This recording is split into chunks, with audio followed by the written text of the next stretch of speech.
అడవుల్లో నిఘా పెరిగింది. మావోయిస్టుల కంచుకోటల్లోకి పోలీసులు వెళ్లిపోతున్నారు.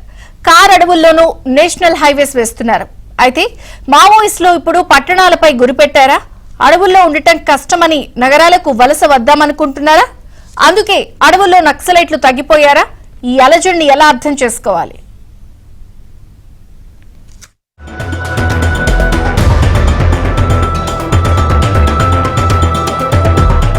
అత్యాధునిక టెక్నాలజీ ఉపయోగించుకొని ముమ్మర కూంబింగ్.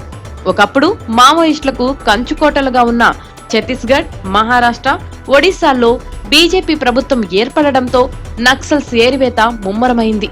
అడవుల్లో కూడా రోడ్లు వేస్తున్నారు. 2026 మార్చి నాటికి మావోయిస్టుల ఏరివేత పూర్తవ్వాలని, ఆ తర్వాత వారు కనిపించకూడదని స్వయంగా కేంద్ర హోంమంత్రి అమిత్ షా ఆదేశాలిచ్చారు. వీటిని ఆ రాష్ట్రాలు తూచా తప్పకుండా పాటిస్తుండటంతో వారిప్పుడు తెలంగాణ, ఆంధ్రప్రదేశ్ వైపు దృష్టి పెడుతున్నారు. దండకారణ్యంపై ఫోకస్ తగ్గించి అర్బన్ ప్రాంతాలపై దృష్టి సారించాలని మావోయిస్టు అగ్రనేతలు నిర్ణయించారని సమాచారం. అర్బన్ లో ఉండే స్లీపర్ సెల్స్ ను యాక్టివేట్ చేసి పట్టణ ప్రాంతాల్లో మావోయిస్టు పార్టీని పునర్నిర్మించాలని భావిస్తున్నారు. తెలంగాణలో పెరుగుతున్న ఆర్థిక, సామాజిక అసమానతలను ఆసరాగా చేసుకుని ఇక్కడి యువతను విప్లవం వైపు ఆకర్షితులయ్యేలా చేయాలని మావోయిస్టులు భావిస్తున్నారు. PLGA వారోత్సవాలను ఇందుకు వేదికగా మలుచుకుంటున్నారని భద్రతా బలగాలు అనుమానిస్తున్నాయి. మావోయిస్టులకు పట్టున్న 3 రాష్ట్రాల్లో బీజేపీ అధికారంలో ఉండడంతో కాంగ్రెస్ పాలన ఉన్న తెలంగాణ తమకు సేఫ్ జోన్ గా నక్సల్స్ భావిస్తున్నారు.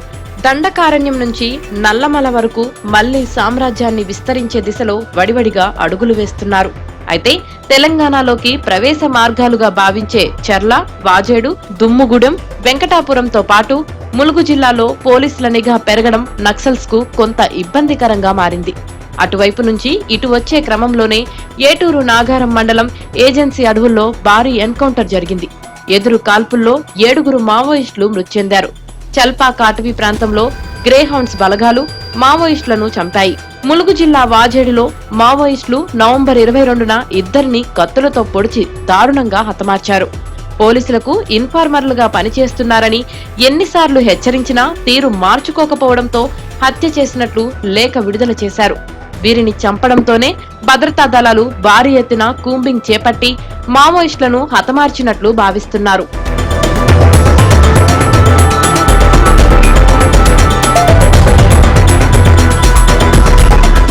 ఇప్పటిదాకా మావోయిస్టుల హెడ్ క్వార్టర్స్ అబూజ్మడ్. కొందరు మావోయిస్టు మేధావుల సూచన మేరకు దీన్ని విడిచిపెట్టి నగరాల్లోకి మారాలనుకుంటున్నారు. గెరిల్లా వ్యూహాల కన్నా నగరాల్లో మనుషుల మధ్య ఉంటూ తమ లక్ష్యాలను సాధించాలనుకుంటున్నారు. జనం మధ్యలో ఉంటూ విప్లవం తీసుకురావాలని మావోయిస్టు నేతలు జారీ చేసిన ఒక సర్క్యులర్ ఇటీవలే బయటపడింది.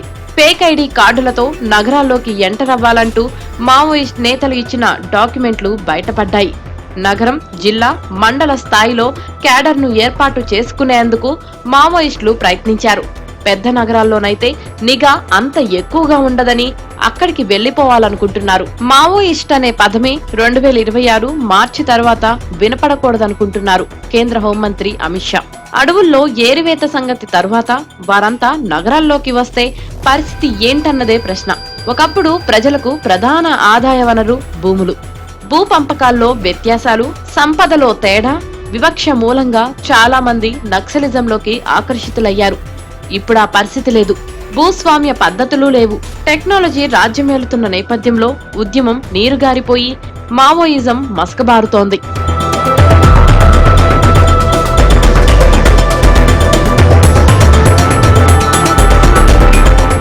దాదాపు 5 దశాబ్దాల తర్వాత నక్సల్ ఉద్యమం చివరి దశకు చేరిందని ప్రభుత్వం కూడా భావిస్తోంది. ఒకప్పుడు ఎదురు కాల్పులు జరిగితే భద్రతా దళాలకు కూడా నష్టం వాటిల్లేది. కానీ ఇప్పుడు పరిస్థితి మారింది. పదుల సంఖ్యలో నక్సలైట్లు రాలిపోతున్నారు. భద్రతా దళాల దాడుల్లో ఆధునిక పరికరాలు వాడుతున్నారు. ఒకవైపు నక్సలైట్లకు టెక్నాలజీ దూరమవుతుంటే భద్రతా బలగాలకు సౌకర్యాలు అందుబాటులోకి వస్తున్నాయి. అడవులు తగ్గుతున్న కొద్దీ మావోయిస్టులకు స్థావరాలు తగ్గుతూ వస్తున్నాయి. మావోయిస్టులలో చేరేవారే కరువయ్యారు. అవకాశాలు విస్తృతం కావడంతో యువతకు ఎక్కడో ఒక దగ్గర పని దొరుకుతోంది.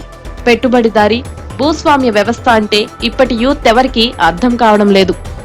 జాబ్స్, వొకేషనల్ కోర్సులంటూ ఆదివాసీ యువత కోసం ప్రభుత్వాలు పలు పథకాలు అమలు చేస్తున్నాయి. ఏదో విధంగా ఉద్యోగ అవకాశాలు కల్పిస్తున్నాయి.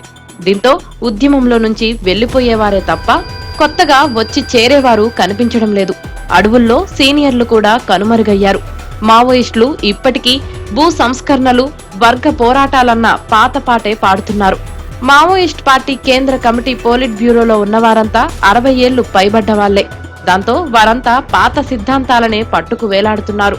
మన దగ్గర మావోయిస్ట్ ఉద్యమంలాగే పెరు, ఫిలిప్పీన్స్, మలేషియా, కొలంబియాలోనూ మావోయిస్టు తరహా తిరుగుబాట్లు ఫెయిలయ్యాయి.